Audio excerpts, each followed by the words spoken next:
ಕನ್ನಡ ಕಿರುತೆರೆ ಹಾಗೂ ಹಿರಿತೆರೆಯಲ್ಲಿ ಸಾಕಷ್ಟು ಪ್ರಾಜೆಕ್ಟ್ಗಳ ಮೂಲಕ ಒಂದ್ ಕಡೆ ಹೆಂಡ ಸಂಪಿಗೆ ಮೂಲಕನೂ ಕೂಡ ಅವರು ಕನ್ನಡ ಕಿರುತೆರೆ ವೀಕ್ಷಕರನ್ನ ಹಾಗೆಯೇ ಕಲರ್ಸ್ ಕನ್ನಡ ವೀಕ್ಷಕರನ್ನ ಎಂಟರ್ಟೈನ್ ಮಾಡಿದ್ರು. ಅದಾದ ನಂತರ DKD ಇತ್ತೀಚೆಗಷ್ಟೇ ಕೊತ್ತಲವಾಡಿಯಲ್ಲಿ ಬೆಳ್ಳಿ ಪರದೆಯ ವೀಕ್ಷಕರನ್ನ ಎಂಟರ್ಟೈನ್ ಮಾಡಿದ್ರು.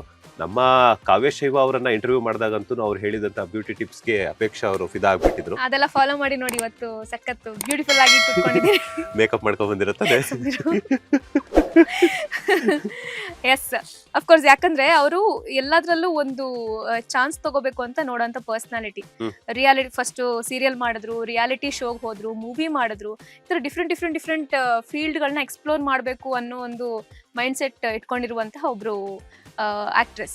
ಹಂಗಿರ್ಬೇಕಾದ್ರೆ 100% ನನಗೆ ಅನ್ಸ್ತಾ ಇತ್ತು ಬಿಗ್ ಬಾಸ್ಗೆ ಹೋಗ್ತಾರೆ. ಯಾವ ಆಪರ್ಚುನಿಟಿ ಕೂಡ ಅವರು ಕಳ್ಕೊಳಕ್ ಇಷ್ಟಪಡಲ್ಲ ಅಂತ. ಹೌದು, KR ಪೇಟೆ ಬೆಡಗಿ ಅಂತಾನೆ ಹೇಳ್ಬೋದು. ಯಾಕಂತಂದ್ರೆ ಕಾವ್ಯಶೈವ ಅವರು ಈಗಾಗಲೇ ಕೊತ್ತಲವಾಡಿಯಲ್ಲಾಗಿರ್ಬೋದು, ಕೆಂಡ ಸಂಪಿಗೆಯಲ್ಲಾಗಿರ್ಬೋದು, ಅದ್ರ ಜೊತೆಗೆ DKDಯಲ್ಲಿ ನಮ್ಮ ಡ್ಯಾನ್ಸ್ ಮೂಲಕ ಎಂಟರ್ಟೈನ್ ಮಾಡಿದ್ರು. ಇನ್ನು ಕೆಂಡ ಸಂಪಿಗೆಯಲ್ಲಿ ದೊಡ್ಡಣ್ಣ ಅವರೊಟ್ಟಿಗೆ ಆಕ್ಟ್ ಮಾಡಿ ರೀಸೆಂಟ್ ಆಗಿ ಪೃಥ್ವಿ ಅಂಬಾರೊಟ್ಟಿಗೆ ಸ್ಕ್ರೀನ್ ಶೇರ್ ಮಾಡಿಬಿಟ್ಟು ಬೆಳ್ಳಿ ಪರದೆಯ ವೀಕ್ಷಕರನ್ನ ಮಾಡಿದ್ರು.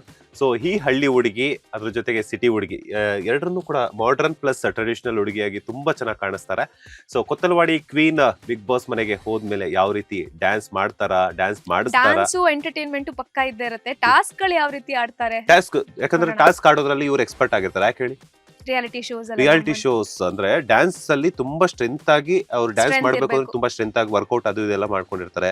ತುಂಬಾ ಚೆನ್ನಾಗಿ ಸ್ಟ್ರಾಂಗ್ ಆಗಿರ್ತಾರೆ. ಸೊ ಟಾಸ್ಕ್ ವಿಚಾರದಲ್ಲಿ ಐ ಥಿಂಕ್ ಕೊತ್ತಲವಾಡಿ ಕಾವ್ಯ ಅವರು ಏನಿದ್ದಾರೆ, ಕಾವ್ಯ ಶೈವ ಅವರು, ಸೊ ಅವರು ಕೂಡ ತುಂಬಾ ಚೆನ್ನಾಗಿ ಆಡಬಹುದು ಅಂತ ಅದನ್ನ ಆಡ್ತಾರೆ. ಹಾಗೆ ಬಿಗ್ ಬಾಸ್ ಮನೆಯ ಈ ಮ್ಯಾನಿಪುಲೇಷನ್ ಗಳು, ಜಗಳಗಳು, ಇದನ್ನೆಲ್ಲ ಹ್ಯಾಂಡಲ್ ಮಾಡೋ ಕೆಪಾಸಿಟಿ ಇದೆಯಾ ಅದನ್ನು ನೋಡ್ಬೇಕು. ಯಾಕಂದ್ರೆ ಮೆಂಟಲಿನೂ ಅಷ್ಟೇ ಸ್ಟ್ರಾಂಗ್ ಆಗಿರ್ಬೇಕಾಗತ್ತೆ.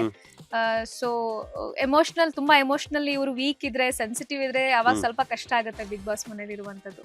ಅದಂತೂ ನಿಜ. ಬಟ್ ಏನಂತಂದ್ರೆ ಇವರು ಒಂದಷ್ಟು ವರ್ಷಗಳ ಕಾಲ ಕಿರುತೆರೆ ಹಾಗೂ ಹಿರಿತೆರೆಯನ್ನ ನೋಡಿದ್ಮೇಲೆ ಸೊ ಎಲ್ಲ ತಿಳ್ಕೊಂಡಿರ್ತಾರೆ. ಬಿಗ್ ಬಾಸ್ ಹೋಗೋದಕ್ಕಿಂತ ಮುಂಚೆ ಎಲ್ರು ಮೆಂಟಲಿ ಪ್ರಿಪೇರ್ ಆಗಿರ್ಲೇಬೇಕು. ಇಲ್ಲ ಅಂತಂದ್ರೆ ತುಂಬಾ ಕಷ್ಟ ಆಗ್ಬಿಡುತ್ತೆ. ಪ್ರಿಪೇರ್ ಆಗಿಲ್ಲ ಅಂದ ತಕ್ಷಣ ಕೆಲವೊಂದ್ಸಲ ಏನಾಗುತ್ತೆ ಅಂತಂದ್ರೆ ಅದೃಷ್ಟದ ಕಡೆಯಿಂದ ಪ್ರಿಪೇರ್ ಆಗಿಲ್ಲ ಅಂತಂದ್ರೆ ಅಲ್ಲಿನ ಸಿಚುವೇಶನ್ ನೋಡ್ಕೊಂಡು ಹ್ಯಾಂಡಲ್ ಮಾಡ್ಕೊಂಡು ಹೋಗ್ತಾರೆ ಕೆಲವರು. ಅಂಡ್ ಎಷ್ಟೇ ಪ್ರಿಪೇರ್ ಆಗಿದ್ರು ಕಂಟೆಸ್ಟೆಂಟ್ ಗಳು ನಾವು ಮಾತಾಡಿದ್ನ ಕೇಳಿಸ್ಕೊಂಡಿದೀವಿ. ಶುಭಾ ಪುಂಜ ಅವರು ಒಂದ್ಸಲ ಹೇಳಿದ್ರು, ನೀವು ಹೊರಗಡೆ ಎಷ್ಟೇ ಪ್ರಿಪೇರ್ ಆಗಿ ಅಲ್ಲಿ ಹೋದಾಗ ಇರುವಂತ ಒಂದು ಅಟ್ಮಾಸ್ಫಿಯರೇ ಬೇರೆ ತರ ಇರುತ್ತೆ. ಯಾವ ಸಿಚುವೇಶನ್ ಹೆಂಗ್ ಬರುತ್ತೆ, ಯಾವಾಗ ಬರುತ್ತೆ ಹೇಳಕ್ಕಾಗಲ್ಲ.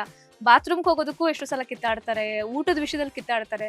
ಸೊ ಆ ಟೈಮ್ ಅಲ್ಲಿ ಅಂಡ್ ಅಷ್ಟು ಜನ ಕಂಟೆಸ್ಟೆಂಟ್ ಮಾತ್ರ ಇರೋದು, 17-18 ಜನ ಏನಿರ್ತಾರೆ ಅಷ್ಟು ಜನ ಮಾತ್ರ ಅವರಿಗೆ ದಿನ ಸಿಗೋದು, ಮಾತಾಡಕ್ಕಾಗೋದು, ಬೇರೆ ಏನು ಆಪ್ಷನ್ ಇಲ್ಲ. ಈಗ ಒಂದ್ ಮನೇಲಿ ನಾವ್ ಹೆಂಗಿರ್ತೀವಿ ಆತರ. ಸೊ ಜಗಳಗಳು ಕಾಮನ್ ಇದ್ದೇ ಇರುತ್ತೆ. ಏನಾಗುತ್ತೆ ಅಂತಂದ್ರೆ ಶುಭಪುಂಜ ಅವ್ರು ಹೇಳಿರುವಂತ ಮಾತನ್ನ ಅಗ್ರಿ ಮಾಡೋಣ. ಅದ್ರೊಟ್ಟಿಗೆ ಏನಾಗುತ್ತೆ ಅಂತಂದ್ರೆ ಪ್ರಿಪೇರ್ ಆಗದೆ ಹೋಗೋದಕ್ಕಿಂತ ಪ್ರಿಪೇರ್ ಆಗೋದ್ರೆ ಅಟ್ಲೀಸ್ಟ್ ಅಲ್ಲಿ ಅವ್ರು ಹೋರಾಡೋದಕ್ಕೆ ಒಂದಷ್ಟು ಮನೋಬಲ ಬರುತ್ತೆ, ಮನಸ್ಫೂರ್ತಿ ಸಿಗುತ್ತೆ ಅಂತ ಒಪ್ಕೊಳ್ಳೋಣ. ಯಾಕಂತಂದ್ರೆ ಮೆಂಟಲಿ ಹಿಂಗೆಲ್ಲ ಇರ್ತಾರಪ್ಪ ಡಿಫ್ರೆಂಟ್ ಮೈಂಡ್ ಸೆಟ್ ಪೀಪಲ್, ಅದ್ರೊಟ್ಟಿಗೆ ನಾವ್ ಇವ್ರ ಜೊತೆ ಎಲ್ಲಾನು ಕಾಂಪಿಟೇಟ್ ಮಾಡ್ಬೇಕು. ಹೆಂಗಿದೆ ಅಂದ್ರೆ ಒಂದ್ ಮಾತಾಡಿದ್ರೆ ಕಡಿಮೆ, 2 ಮಾತಾಡಿದ್ರೆ ಜಾಸ್ತಿ, ಇನ್ನೊಂದ್ ಜಾಸ್ತಿ ಮಾತಾಡಕ್ ಹೋದ್ರೆ ಬಕೆಟು. ಇಲ್ಲಿ ಏನಾಗುತ್ತೆ ಅಂದ್ರೆ ಬಿಗ್ ಬಾಸ್ ಅಂದ್ರೇನೆ ಹಂಗೆ, ಯಾರಾದ್ರೂ ಪ್ರೀತಿಯಿಂದ ಮಾತಾಡ್ಸಕ್ ಹೋಗ್ತಾರಾ, ಎಲ್ರಿಗೂ ಬಕೆಟ್ ಇಟ್ಕೊಂಡು ಇದಾರೆ ಗುರು ಅಂತ ಬರುತ್ತೆ. ಜನ ಅವ್ರವ್ರ ಥಾಟ್ಸ್ ಅನ್ನ ಅವ್ರವ್ರ ಕಂಟೆಸ್ಟೆಂಟ್ ಮೇಲೆ ನೋಡೋ ದೃಷ್ಟಿಕೋನದಿಂದ ಜಡ್ಜ್ ಮಾಡ್ಬಿಡ್ತಾರೆ. ಸೊ ಅಂತ ಟೈಮಲ್ಲಿ ಏನಾಗುತ್ತೆ ಅಂತಂದ್ರೆ ಸೊ ಅವರವರ ಪ್ರಾಸ್ಪೆಕ್ಟಿವ್ ಕಡೆಯಿಂದ ಜನ ಒಬ್ಬೊಬ್ಬರನ್ನ ಒಂದೊಂಥರ ಥಿಂಕ್ ಮಾಡ್ತಾರೆ. ಸೊ ಹಾಗಾಗಿ ಅಂಡ್ ಕಾವ್ಯ ಶೈವ ಅವ್ರು ಹೋಗ್ತಿರುವಂತದ್ದು ಒಂದು ಬಿಗ್ ಬಾಸ್ ಮನೆಗೆ ಒಂಥರ ಹೀರೋ ಇನ್ನೊಬ್ರು ಸಿಕ್ಕಿದ್ರು ಅಂತಾನೆ ಅನ್ಬಹುದು.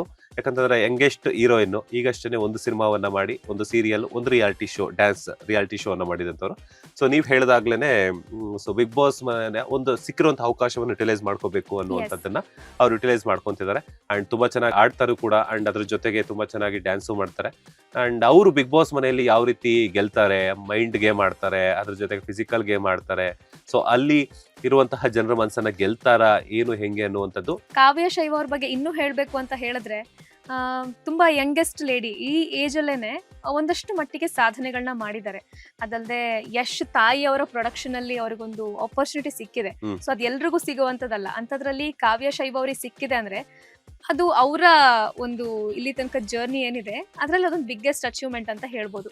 ಅದಲ್ಲದೆ ಅವರು ಏನೋ ಎಕ್ಸ್ಪ್ಲೋರ್ ಮಾಡೋದ್ರಲ್ಲಿ ಇಂಟ್ರೆಸ್ಟ್ ಇಟ್ಕೊಂಡಿರುವಂತಹ ಒಂದು ಲೇಡಿ ಆಗಿರೋದ್ರಿಂದ ಮೇ ಬಿ ಬಿಗ್ ಬಾಸ್ ಅಲ್ಲಿ ಅವ್ರು ಚೆನ್ನಾಗಿ ಆಡ್ತಾರೆ ಅಂತ ಅನ್ಸ್ತಾ ಇದೆ. ಒನ್ ಮೋರ್ ಥಿಂಗ್, ಕೊತ್ತಲವಾಡಿಯಲ್ಲಿ ಇಂಟರ್ವ್ಯೂ ಮಾಡಿರೋ ಟೈಮಲ್ಲಿ ಆಗಿರ್ಬೋದು, ಅದಾದ ನಂತರ ನಾನೇ ಇಂಟರ್ವ್ಯೂ ಮಾಡಿದಾಗ್ಲೂ ಕೇಳಿದ್ದೆ ಬಿಗ್ ಬಾಸ್ಗೆ ಹೋಗ್ತೀರಾ ಅಂತ. ಅವ್ರು ಇಲ್ಲ ಅಂತ ಹೇಳಿದ್ರು.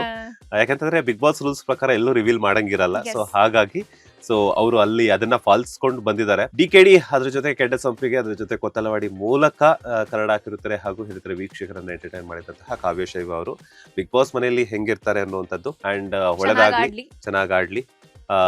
ಈ ಒಂದು ಬಿಗ್ ಬಾಸ್ ಜರ್ನಿಯನ್ನ ಅವ್ರು ತುಂಬಾ ಚೆನ್ನಾಗಿ ಎಂಜಾಯ್ ಮಾಡಿಕೊಂಡು ಕನ್ನಡ ಕಿರುತೆರೆ ಹಾಗೂ ಬಿಗ್ ಬಾಸ್ ಆಡಿಯನ್ಸ್ ನ ಎಂಟರ್ಟೈನ್ ಮಾಡ್ಲಿ, ಒಳ್ಳೆದಾಗ್ಲಿ. ಲೇಟೆಸ್ಟ್ ಹಾಗೂ ಇಂಟ್ರೆಸ್ಟಿಂಗ್ ಸುದ್ದಿಗಳಿಗಾಗಿ ಬಾಸ್ ಟಿವಿ ಕನ್ನಡ ಚಾನೆಲ್ನ ಸಬ್ಸ್ಕ್ರೈಬ್ ಮಾಡಿ, ಹಾಗೆಯೇ ಬೆಲ್ ಐಕಾನ್ ಪ್ರೆಸ್ ಮಾಡಿ. ಇದರ ಜೊತೆಗೆ ಫೇಸ್ಬುಕ್, ಇನ್ಸ್ಟಾಗ್ರಾಮ್, ಎಕ್ಸ್ ನಲ್ಲೂ ಮಿಸ್ ಮಾಡದೆ ಫಾಲೋ ಮಾಡಿ.